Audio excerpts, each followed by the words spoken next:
A group of judges decided not to make any changes to the timeline for next year's election. Democratic groups sued state Republicans over the new electoral district. They drew accusing them of gerrymandering. Yeah, the judges said they had a reasonable doubt as to whether what the General Assembly did was actually unconstitutional. Our Capitol reporter Michael Hyland on this story since it started. Michael, things move forward right now as they're planned. Right, but this legal battle is not over, with the attorneys involved vowing to appeal. But in the meantime, a familiar face in state politics, former Governor Mike Easley, is weighing in on this and urging the courts to step in.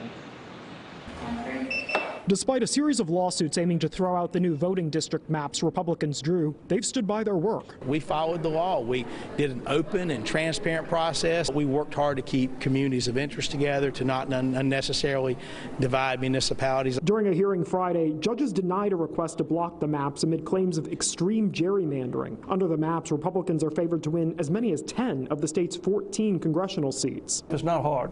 When you're in power, you want more power. I sat down with former Democratic Governor Mike Easley. He's been outspoken against gerrymandering and filed a brief this week along with former California Republican Governor Arnold Schwarzenegger. They oppose the maps Republicans in North Carolina drew. He says they undermine voters having a true say in how elections turn out. So this thing is a lot more dangerous than people realize, and I think those of us who've been in executive positions understand that. Gerrymandering has happened for a long time in states run by Republicans and Democrats. Courts threw out maps more than once in North Carolina just in the last decade. It's expensive, it's confusing to voters, things are changing all the time.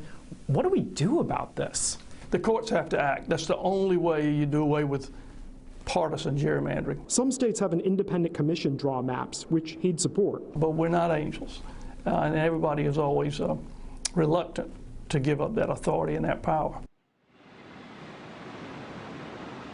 Republican State House Speaker Tim Moore called today's decision a huge win. Candidates can start filing to run for office on Monday. Live in Raleigh, Michael Hyland, CBS 17 News.